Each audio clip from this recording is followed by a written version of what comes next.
faire des études avant que ce soit trop tard. Parce que ici, dans la côte algérienne, au moins cette zone djidjelienne, on a encore de quoi, c'est-à-dire préserver. C'est pour cette raison que l'association a l'active en ce sens. C'est pour ce qu'on appelle, c'est découvrir, valoriser et protéger. Et comment faire ça? C'est à travers la réalisation de certains films, des photos et tout ça, pour convaincre ce qu'on appelle l'autorité à agir en ce sens. En Algérie, cette parole est insolite. Le pays vit complètement en marge des grandes campagnes sur l'environnement qui agitent le monde. Depuis l'époque de ces glorieuses batailles navales, Jijel donne l'image d'une ville prospère, gâtée par la nature. Tout est là, à portée de main.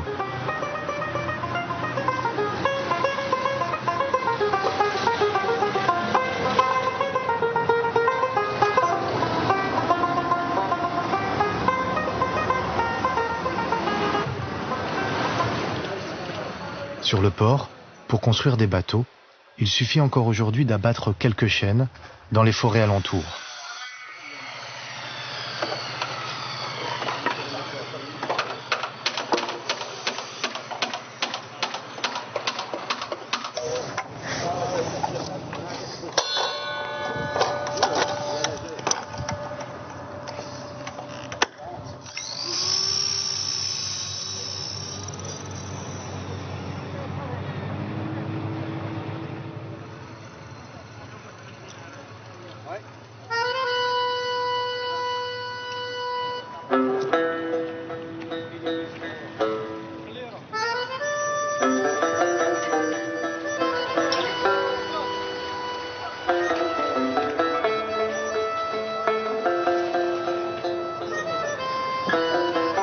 Le poisson, il y en a pour tout le monde.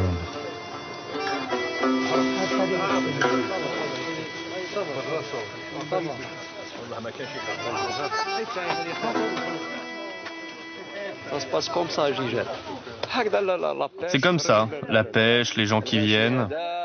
On sort en mer et ensuite on donne leur part à ceux qui en ont besoin. Voilà. Les gens viennent regarder. Ils viennent et repartent avec de quoi faire leur bouillabaisse.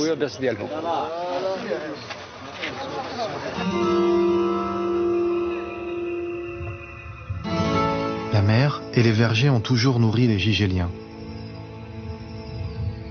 Une ombre plane pourtant sur ce tableau verni. La décennie sanglante a touché la région. Les montagnes sont parfois agitées. Aujourd'hui, les sentinelles montent la garde. Le calme est revenu dans les environs. Les membres de l'association en profitent pour faire un inventaire du parc naturel de Jijel. C'est la première fois qu'on a l'occasion de venir ici, d'atteindre ces hauteurs, d'arriver chez c'est magnifique. J'espère que c'est pas la dernière fois. On reviendra et on ramènera plein d'autres personnes.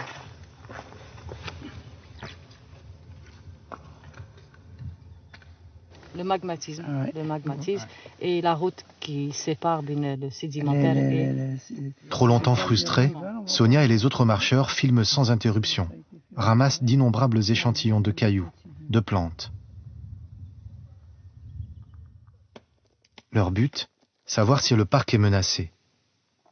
Ça fait bien longtemps que les naturalistes ne se sont pas aventurés ici. La dernière fois qu'un géologue est passé, c'était en 1967.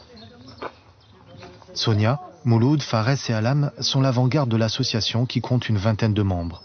Pour eux, connaître le patrimoine, c'est déjà une bonne partie du chemin. Ça rentre dans le cadre des activités de l'association.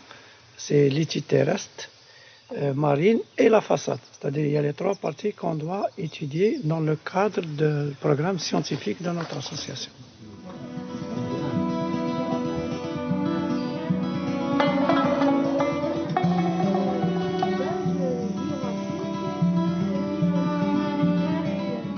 Combien de trésors, de plages, de sources, Gaïa ne fera pas l'inventaire de la région en un jour.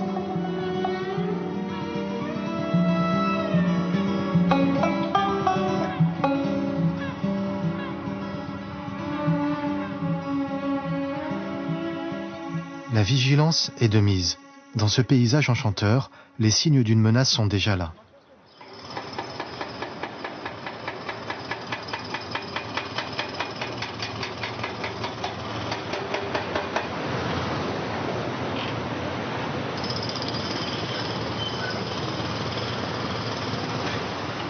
La déforestation gagne et les singes magos sont de moins en moins nombreux.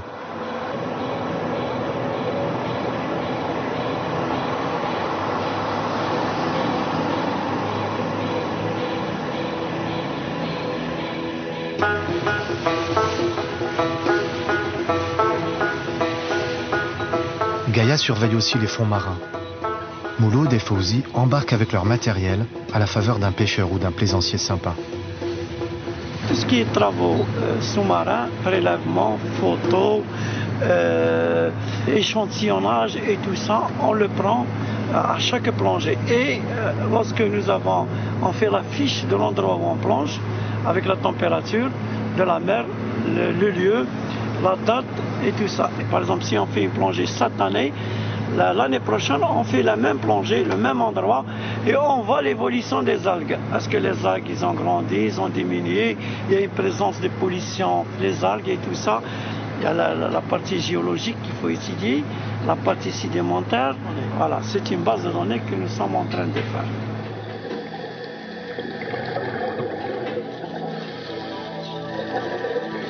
Mouloud, le météorologue, passe ses journées de congé au fond de l'eau, en compagnie de Fauzi et Alan.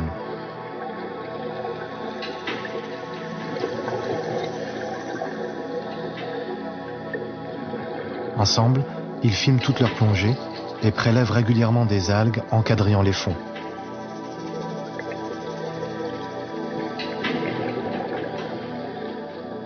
Les algues ont la particularité de fixer toutes sortes de polluants. Des polluants qui viennent de la terre et que les pluies abondantes entraînent vers la mer.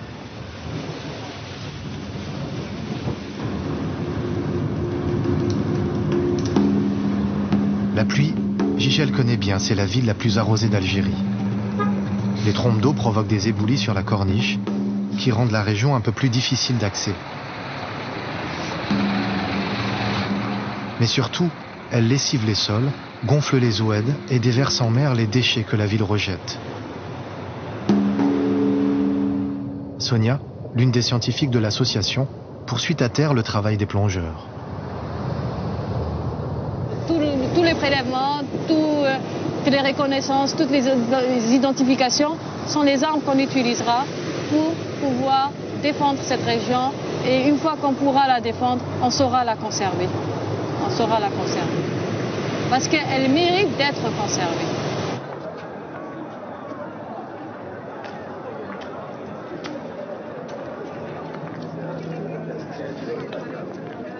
Sonia enseigne la biologie à l'université de Gigel.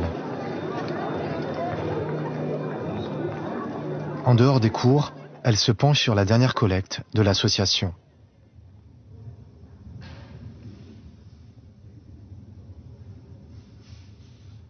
Les pierres, c'est pour elle. Les algues, c'est en face.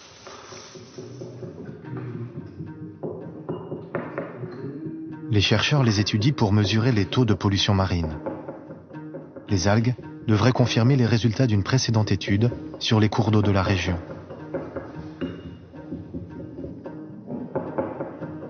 Il y a des installations industrielles sur la rivière et le dosage de ces métaux, soit dans les sédiments, soit dans les plantes, ont donné des concentrations très élevées par rapport aux normes.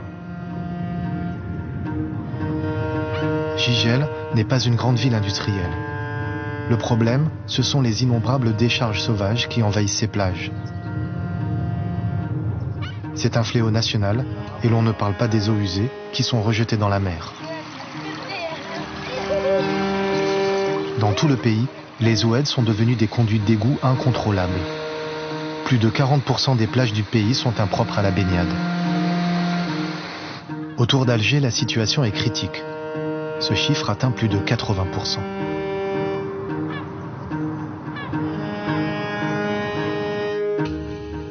Un programme d'une vingtaine de stations d'épuration, comme celle de Gigel, est en chantier. Une réponse bien timide face à cette crise écologique. Bien sûr, les infrastructures sont largement insuffisantes, mais le problème avant tout, c'est l'absence